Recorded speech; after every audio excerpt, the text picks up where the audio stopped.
Boa tarde, bem-vindo a mais uma edição do programa Praça do Almada. Esta semana vamos falar da Associação Empresarial da Póvoa de Varzim, que comemora no próximo fim de semana 120 anos.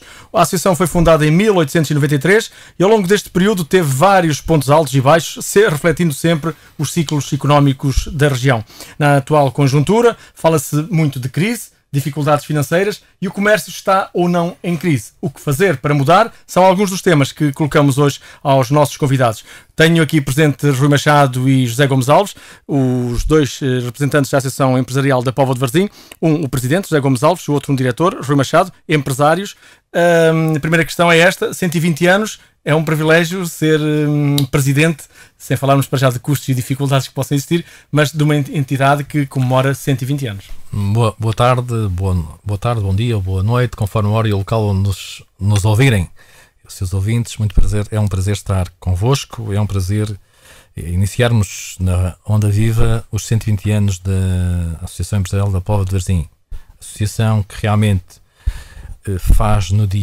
faz por alvará régio, recebido a 13 de abril de 1893, a autorização para funcionar como Associação Comercial da Póvoa de Varzim.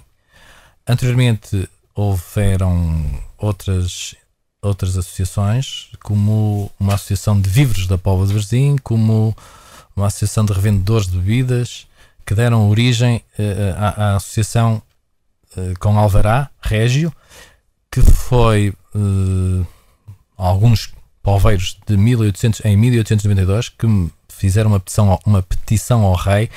É engraçado, eu encontrei este documento há dias no cofre da associação e realmente é um documento que no fundo acaba por revolucionar, uma vez que foi aí, nessa altura, que eles resolveram fazer uma petição para que fosse concedido alvará que está fixado na associação, para poderem criarem a associação comercial. Realmente toda a gente conhece a associação como associação comercial. Nós em 2009, no dia 30 de dezembro, alteramos a denominação para Associação Empresarial, por ser mais abrangente e por já termos como sócios empresas de serviços, de comércio, da indústria, da agricultura, e portanto não fazia sentido ser só comércio e indústria, e daí ser mesmo um empresário, porque permite inclusive que os empresários em nome individual sejam associados. Nós estamos também numa campanha, e é aos 120 anos, estamos numa campanha no sentido de chegarmos aos 3.000 sócios. Ainda falta muito ou já está quase? Ontem chegamos ao 2501. 499. Ainda faltam 499. Nós partiram de que base quando começaram essa campanha? Tínhamos 2.300 e pico, portanto, então, subscreveram já 200 e tal em pouco tempo. 200 e tal, não, 100 e pico. Portanto, havia uma joia que a direção resolveu abdicar, e portanto as pessoas pagam somente as cotas durante este ano, o ano do aniversário, e portanto, no sentido, nós precisamos mesmo de chegar aos 3.000 sócios para que a associação tenha um impacto que se pretende junto das instituições do Estado. É muito importante o número de associados. Isso nós, quando... Por causa de apoios futuros. Exatamente. Deixa-me colocar uma questão, Gomes Alves. O número de sócios é importante, é muito pela importante. Cotização e para a abrangência. A cotização em si é uma cotização quase simbólica, são 6 euros por mês, não é uma grande importância. Claro que os sócios podem pagar mais se assim o entenderem. Portanto, há sócios a pagar neste momento, mais. quem quiser ser sócio, basta dirigir-se à associação, não paga a joia. E é 6 euros por mês. Exatamente. E que vantagens é que tem um sócio? Começamos mesmo por aqui, portanto, para ajudar a crescer, já que estão a caminho dos 2.500. As vantagens são muitas e de toda a ordem. É claro que a associação dá apoio jurídico, portanto, tem apoio jurídico dos nossos associados. Para o comércio e para a restauração fazem mapas, têm os horários, é uma constante essa alteração. Depois tratamos das suas cotizações, tratamos junto da Segurança Social e das finanças, de situações. Eu não direi, mas quase todas as semanas vai um funcionário ao Porto tratar de assuntos dos nossos associados. Portanto, tratamos de assuntos deles junto das instituições, mesmo no Porto. Sem custos acrescidos. Sem custos acrescidos. Depois, nesta altura, iniciamos no dia 15 de março apoio a 30 empresas, um projeto da associação em que são mesmo 30 empresas vão receber apoio dirigido no sentido de comatar as suas necessidades naquilo que eles tiverem de mais premente, e foram 30 empresas selecionadas, e este apoio redondo, em números redondos serão 550 mil euros, que é um projeto que a associação submeteu ao Ministério da Economia e que veio aprovado, e que são para gastar com estas empresas que foram selecionadas, e que são 30 que neste momento já iniciaram. E que tipo de projetos é que vão fazer essas empresas? Ou que tipo de apoios terão? Isto começa pela imersão e que foi o que aconteceu no dia 15, é explicado às empresas o que é que nós podemos fazer por elas. E depois um consultor vai junto da empresa e com o proprietário ou gerente verificar aquilo que eles têm mais necessidade, em que áreas é que em que sentem necessidade, e aí criam realmente a situação de quais são as necessidades que efetivamente uma listagem e elencam tudo. Essas necessidades podem ser de gestão financeira, por exemplo, de apresentar projetos próprios, pode ser de certificação, portanto, apoiar a própria certificação dessa empresa. Portanto, digamos que será as necessidades que a empresa apresentar ao consultor que vai ser nomeado e que vai, com o empresário, detectar as necessidades que essa empresa tem. Isto é importante, e eu podia dizer-lhes que este é o segundo projeto. No primeiro projeto que nós apresentamos, foram 25 as contempladas, e por isso é que este ano, porque correu bem e porque houveram maior adesão, é por isso que este ano passamos para 30 empresas. Muito bem, vamos já avançar com outros temas, para já perceber, essas são algumas das vantagens que os sócios que queiram aderir à Associação Empresarial podem ter. Exato. Vamos perceber um pouco também de como é que está o comércio, e eu desafio o Rui Machado, que é diretor da Associação Empresarial da Póvoa de Varzim, e para além de diretor é empresário, por isso é que ele está cá nesta associação. Com loja de rua. Tem exatamente, loja de rua, tanto na Póvoa como em Vila do Conde. Sim. A vantagem de trazer uma pessoa dos dois concelhos e da associação aqui da Póvoa de Varzim. Rui, como é que está de facto a economia? Vemos regularmente os comerciantes a queixarem-se, está sempre crise. Não ganham para isto, não ganham para aquilo. É de facto assim? Ou há comerciantes que já estão instalados e não querem fazer muito mais do que sair, do que estar no local onde estão, do conforto? A questão do comércio é uma questão onde as pessoas têm... O comércio é uma garantia, o negócio vai sempre existir toda a vida. Portanto, nós podemos ter a certeza que o comércio é qualquer coisa que é superior a tudo. Portanto, vai sempre manter em funcionamento. O que tem sucedido é que tem havido algumas mutações onde as pessoas do comércio tradicional não tinham conseguido adaptar-se tão bem às mudanças que o comércio teve. E, portanto, perderam alguma capacidade de atração de clientes perante a existência de mega centros comerciais e outras grandes superfícies que tinham uma capacidade grande de atração. O mercado agora está-se a transformar significativamente, porque as pessoas estão a perceber que, por um lado, a crise económica favorece o comércio de rua, porque, isto é, se eu tiver que me deslocar 50 km, pagar portagens e gastar gasóleo, que está uma coisa significativa no orçamento familiar, na realidade, comprando perto, a maioria das vezes posso comprar mais barato. É verdade. Portanto, também houve aqui uma alteração significativa. E os preços de um lado para o outro não são muito diferentes, ou são? Não. Compensa portanto, esse custo? A maioria do retalho tradicional é bastante competitivo. Ou pelo menos é competitivo em relação às grandes organizações. A questão é que não tem o mesmo poder de marketing para convencer as pessoas de que têm um preço tão bom. Por outro lado, também tem uma situação que não se adaptaram, portanto, envelheceram um bocadinho com os próprios proprietários o comércio. Portanto, o comércio é uma coisa que é necessário manter sempre ativo e fazer pequenas remodelações que façam manter atrativo a visita por parte dos clientes. Agora, houve uma alteração muito significativa no mercado de trabalho, porque se estivermos a pensar que há cerca de 10 anos atrás qualquer licenciado com facilidade arranjava emprego, nesta altura a maioria dos licenciados não tem capacidade de pelo menos de trabalhar por conta de outrem. A percentagem é muito pequenina, e então há uma grande oportunidade de criarem pequenas empresas, quer no comércio, quer na parte industrial, que possam, por um lado, ajudar o país a aumentar a sua competitividade, mas que, por outro lado, também resolvam se transformem num projeto de vida. Porque entre ficar parado ou correr o risco de ser um pequeno empresário, é uma situação que no futuro as pessoas têm que pensar, não é?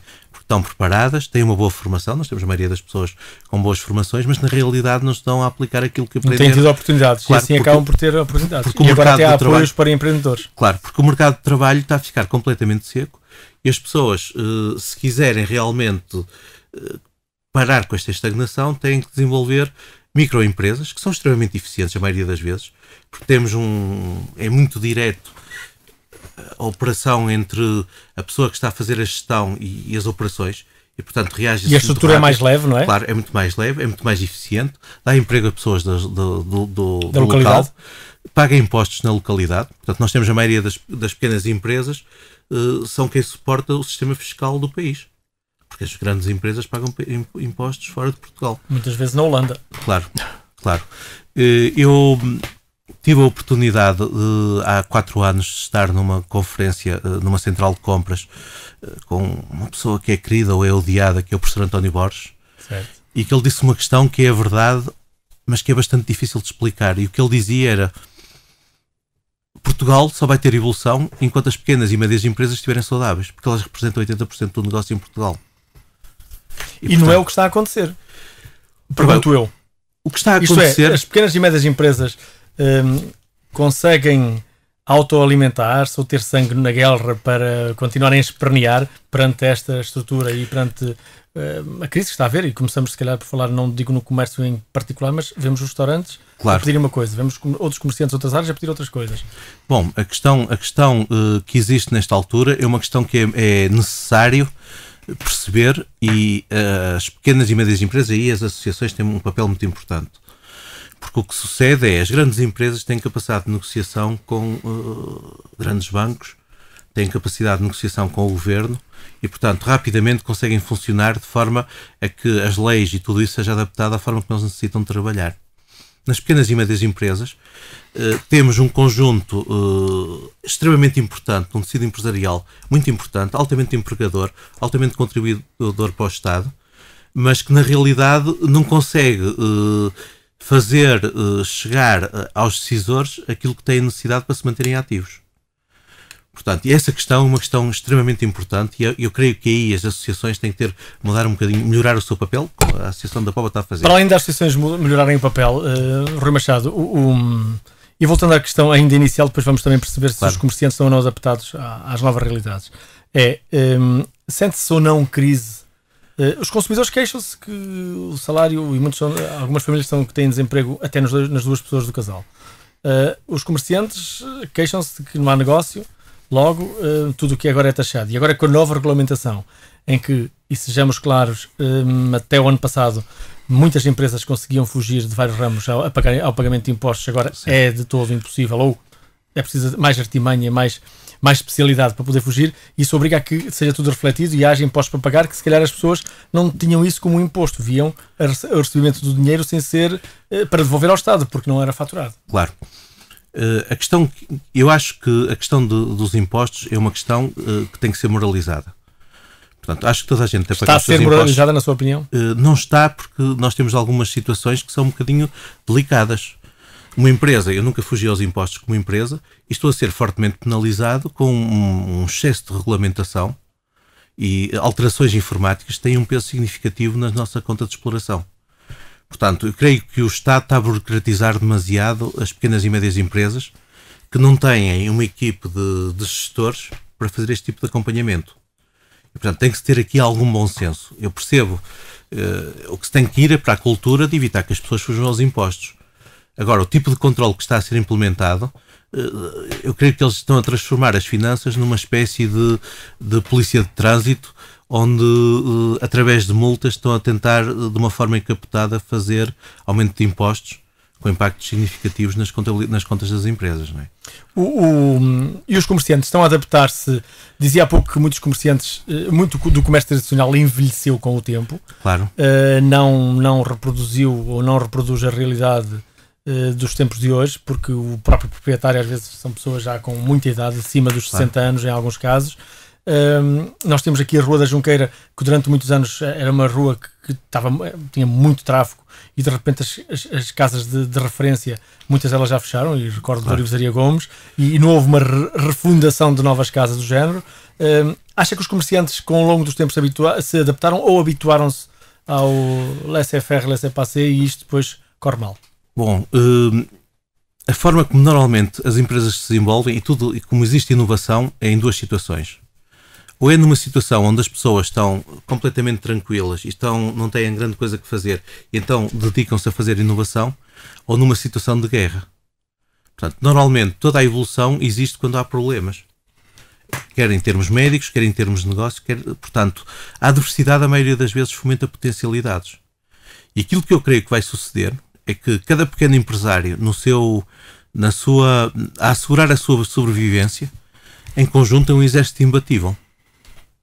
E, portanto, eu acredito que todas estas adversidades vão ser mais fáceis de superar pelas pequenas e médias empresas do que pelos grandes operadores que têm custos de exploração muito mais elevados e não têm capacidade de reduzir custos.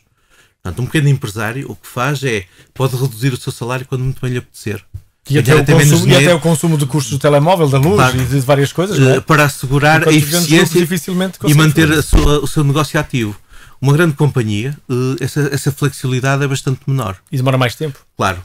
Agora, o que sucede aqui em Portugal é que nós precisávamos ter uma boa coordenação entre a indústria e o comércio.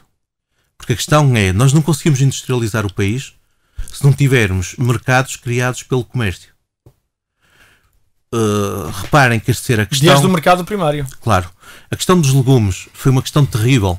Nós fechámos mercados locais e o que fizemos foi deixar de dar emprego a pequenos agricultores que eram da nossa terra e que vendiam o seu produto mais barato e com uma frescura de muito melhor qualidade. Nós, se compararmos, por exemplo, a qualidade do peixe que é vendido cá em Portugal com a maioria dos outros países, nós temos uma fileira fantástica.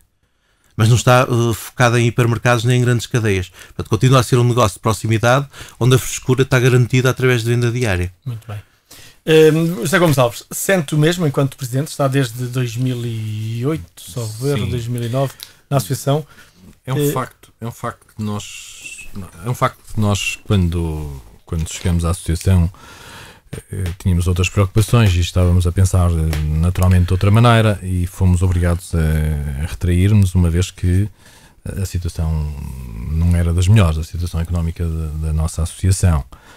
E, portanto, isso implicou que tivéssemos feito uma política de tentar resolver primeiro os problemas financeiros, não deixando nunca de apoiar os empresários e os comerciantes. São parentes, encontraram dívidas e remodelaram a equipa de funcionários. Foram quase todos dispensados. Dispensamos praticamente metade dos funcionários, mas não admitimos mais ninguém. Encontramos dívidas que realmente era preciso pagar, estava tudo penhorado. Hoje praticamente, sei lá, o dinheiro que temos a receber dos projetos compensará, poderíamos pagar a dívida ao banco e ficávamos libertos inclusive dessa dívida, mas uma vez que ela está diluída no tempo, isso talvez nos permita avançarmos, porque a minha visão não é só do comércio local, e muito embora estejamos com eles, achamos que a Póvoa deve criar empresas e deve criar emprego. Daí a necessidade de nós, em Loundes, no Parque Industrial, criarmos uma delegação que seria uma incubadora de empresas e que seria de apoio às empresas lá existentes, que não naturalmente se sentem abandonadas e desapoiadas, e que serviria para, num primeiro pontapé de saída, permitir às empresas que se quisessem instalar terem um apoio imediato na associação. Pronto, esse era o nosso projeto, era a nossa ideia. Fomos confrontados com situações que não imaginávamos. Pronto, não passa para a cabeça de ninguém que as associações tenham dívidas, quer dizer, podem ter dívidas, mas devem ser perfeitamente controladas. A dívida estava descontrolada, hoje está perfeitamente controlada. Têm dívidas ou não? Reduziram a dívida? Neste momento, como eu disse... Percentualmente quanto? Tínhamos 330 mil euros de dívida, hoje temos 50 mil. Portanto, tem mais sócios também? Temos mais sócios, temos mais receita e principalmente é lógico que nós precisamos dos sócios, como eu disse, para fazerem número, principalmente. Número para que quando apresentamos um projeto junto das instituições, não tenhamos que nos juntar com outra associação. A autonomia de uma associação mede-se a partir dos 3 mil sócios. Uma associação com menos de 3 mil sócios não chega a ser uma associação. Portanto, é esta a necessidade de eu, quando digo a meta é 3 mil, a meta é 3 mil por causa disso mesmo. Para ganhar massa crítica, como se diz na exatamente, economia. para ganharmos massa crítica e poder negociá-lo, porque senão teríamos, no início nós pensamos juntar-nos a Vila de Conde, depois vimos que não era preciso nem possível, porque eles não tinham o número que precisasse, o número que influenciasse os nossos números. Realmente Barcelos digamos seria a nossa meta. Barcelos tem 77 funcionários, tem um parque industrial, portanto imaginem o que é a Associação Empresarial de Barcelos em relação à Póvoa, portanto, e nós tínhamos que chegar lá. A associação nesta altura é uma associação já reconhecida pela DGERT, é uma associação que tem formadores da Póvoa, é uma associação que hoje é interessante, ainda ontem na apresentação de mais um formador que era Poveiro. Portanto, estamos a dar a possibilidade, inclusive, de emprego às pessoas da Póvoa, o que não acontecia até a nossa entrada. Nós tivemos que aceitar o contrato que vinha de trás e, portanto, até lá também não podemos... Depois reestruturamos. É claro que lá o contrato estava até... acabou há um ano e tal. Mas nós, quando entramos, pedimos logo a tentativa de certificação. Ter esta certificação levou ano e meio. Portanto, são coisas que levaram tempo, mas que realmente hoje permitem à associação poder fazer coisas e poder avançar em vertentes que até ali estavam completamente vedadas. Gomes Alves, eu há pouco dizia que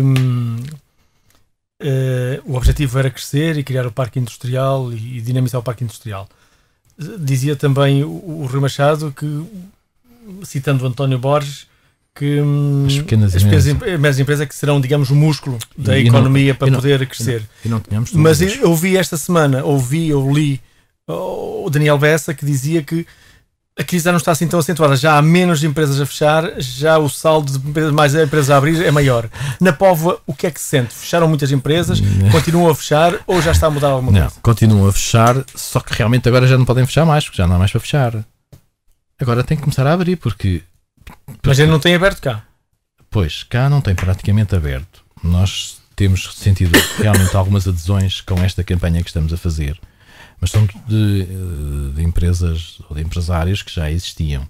Empresas novas a criar é muito poucas, 3, 4, 2 por mês, mas fecham 10. E as que têm ficado, sente que as que ficam estão a ganhar a tal massa crítica para poder se ingrar no mercado? Porque normalmente quando há estas enxurradas na crise, há uma leva de empresas que morrem, há algumas que vão nascer e a que ficam ganham estofo. É o que está a acontecer?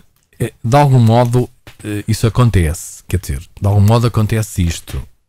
As empresas que estão acabam por meter mãos a medir, quer dizer, há nesta altura já atividades para as quais não temos, as pessoas não têm, não temos capacidade de resposta. Portanto, imagina, queres um especialista em alumínios, vais ter dificuldade em encontrar, porque fecharam uma série de pequenas empresas que trabalhavam o alumínio. Este é um exemplo concreto e é verdadeiro.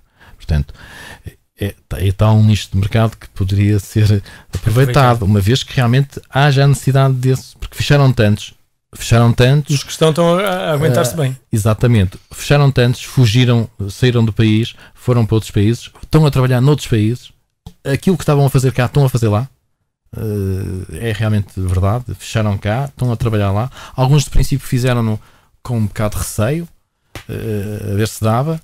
Dele ficaram, portanto, e neste momento nota-se... Já estão a trazer divisas para o país. Exatamente.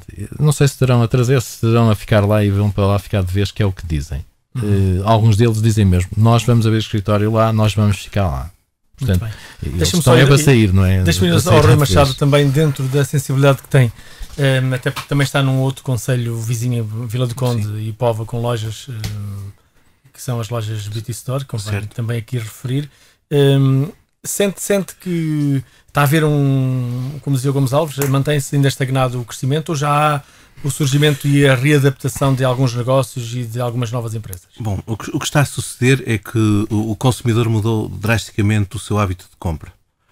Portanto, havia um certo número de negócios ou de gastos no seu orçamento familiar que estão a ser retardados. Portanto, a mudança de automóvel, os consumos com férias, etc, estão a ser reduzidos.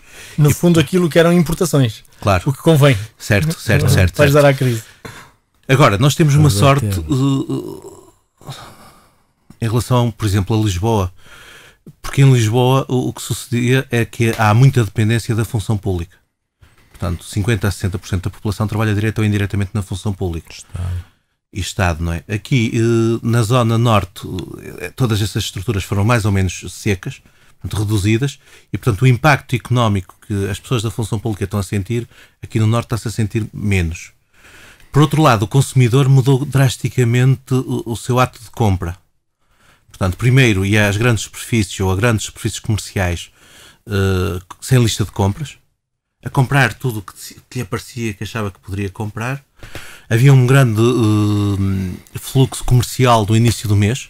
Portanto, as pessoas faziam uma compra para um mês, às vezes compravam produtos que lhe duravam para 2 ou 3 meses e depois estavam fora de mercado e faziam pequenos ajustes de compras. Nesta altura, o consumidor mudou drasticamente. Portanto, pela questão de sentir que o dinheiro é um bem escasso, começou a racionalizá-lo. Mudaram o seu hábito de compra, em vez de fazerem grandes compras no início do mês, estão a fazer compras diárias de menor valor, mas a frequência... E aproveitar promoções. Curiosamente, o último estudo da Nielsen mostra o contrário, que é a parte da promoção já não é um grande atrativo, porque as pessoas sentem que é um engano, que às vezes estão a comprar coisas que não necessitam. E, portanto, nesta altura, segundo os últimos dados da Nielsen, só 13% dos consumidores é que mudavam do sítio habitual onde estavam a fazer compras por questões de promoções. Portanto, que é muito baixo em relação à média anterior. Que é uma boa fidelização para quem está. É, exatamente.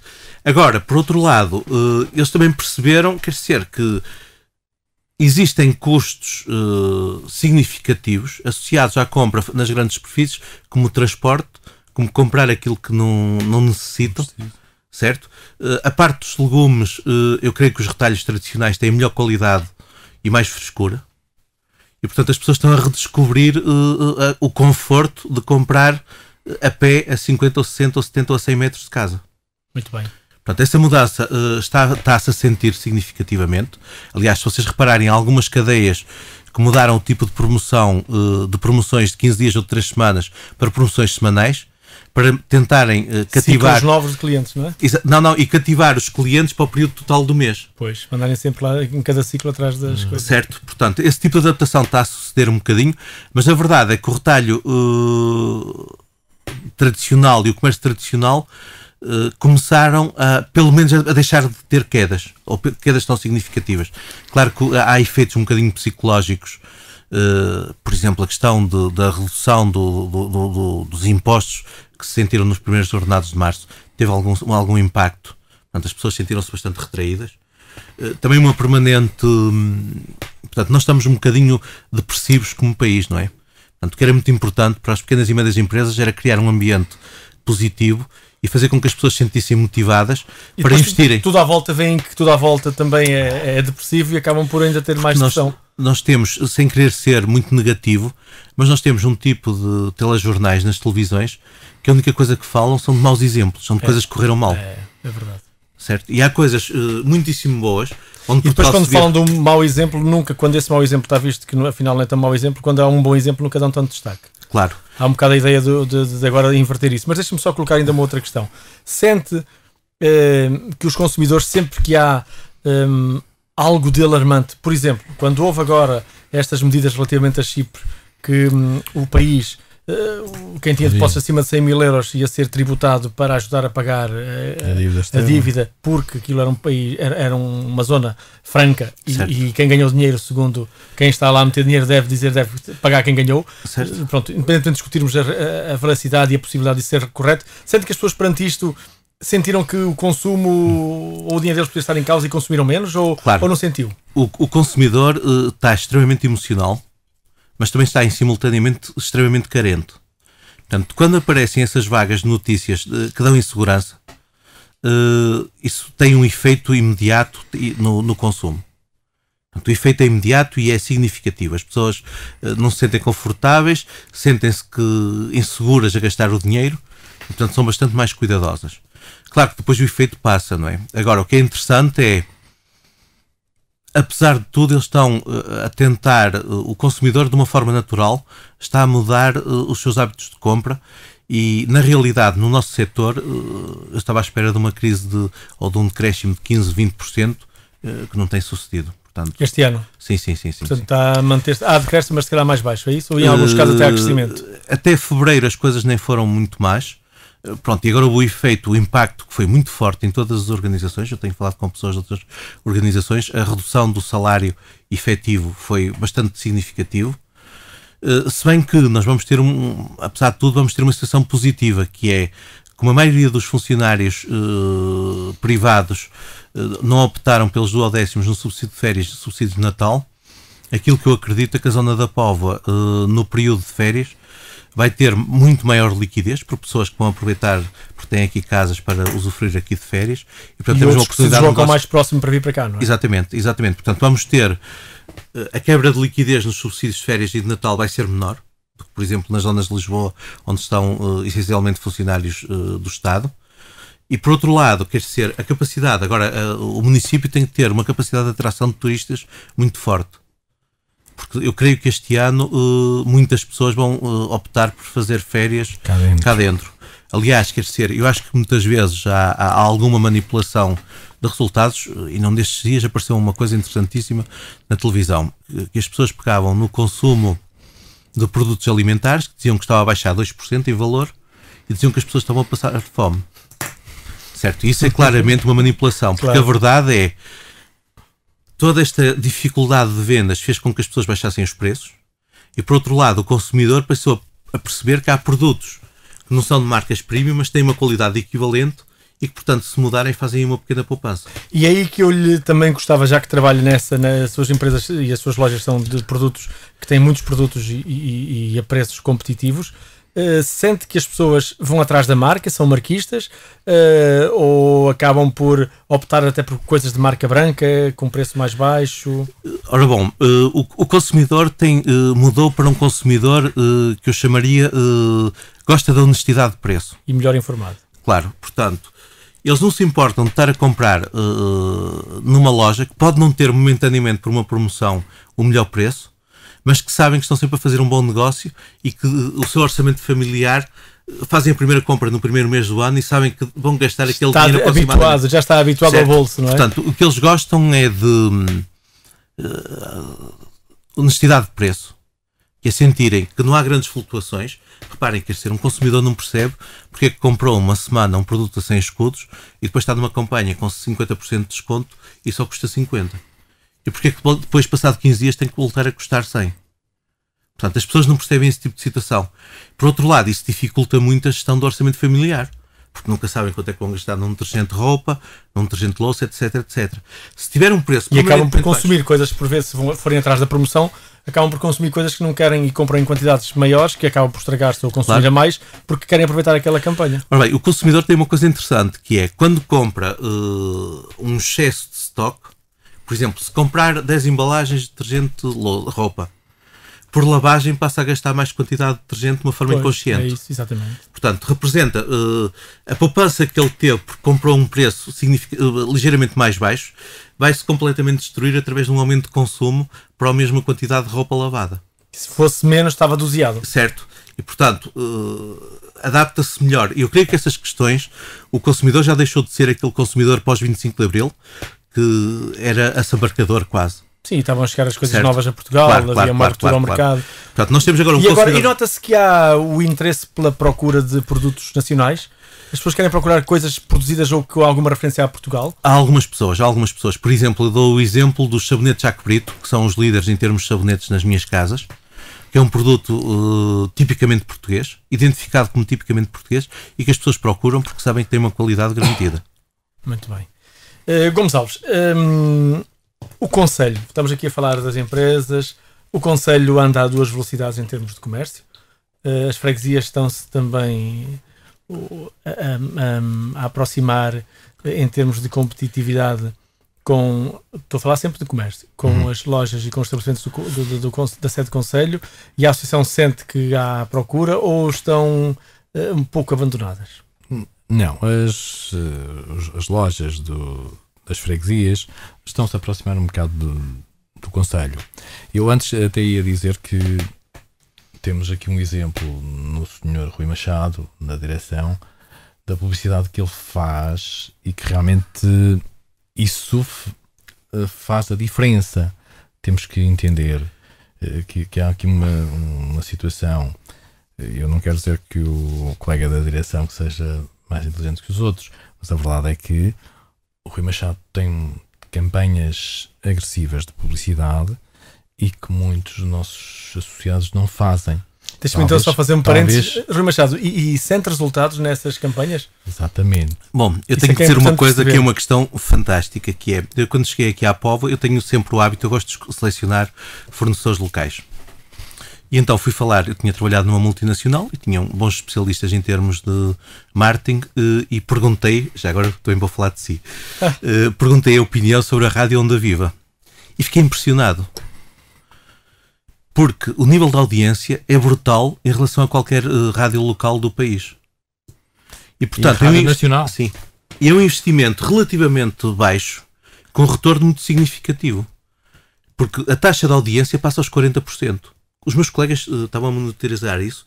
Eu disse, isto é impossível. Numa primeira fase eu pensei que eles tinham enganado, mas não é mesmo verdade. Olha, fico contente que isso claro. É de facto um bom elogio ao nosso serviço. Não, e o que temos quer ser, e isto é uma questão e sente resultados, portanto, a sua publicidade, as pessoas vão à loja comprar. Vão. Então aconselho a fazer publicidade, isto é quase...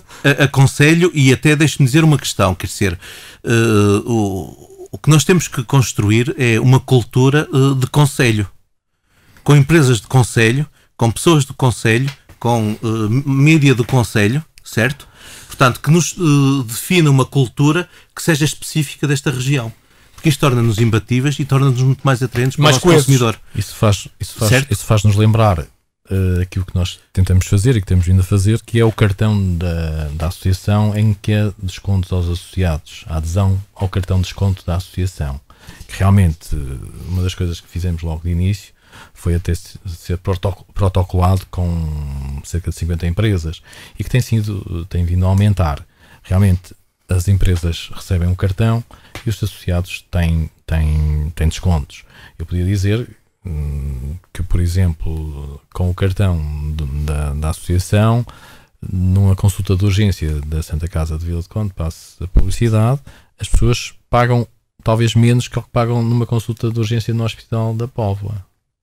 Portanto, é interessante este aspecto, porque realmente... E essas parcerias canalizam, digamos, o desenvolvimento local.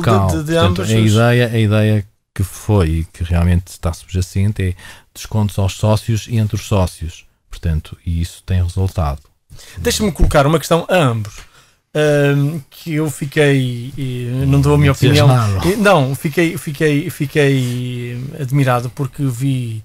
E está no site da Rádio Onda Viva, pode ser visto. O Dr. Fernando Gomes, antigo Presidente da Câmara do Porto, veio cá visitar uma instituição, penso que... Maria Paz Varzim e a Associação Empresarial também. A Associação Empresarial. E ele, na altura, dizia que não se admirava nada e até defendia e via com bons olhos que houvesse a fusão entre Póvoa de Varzim e Vila do Conde. Ser um concelho único, já que se fala tanto em fusão e reorganização do Estado, esse seria um bom...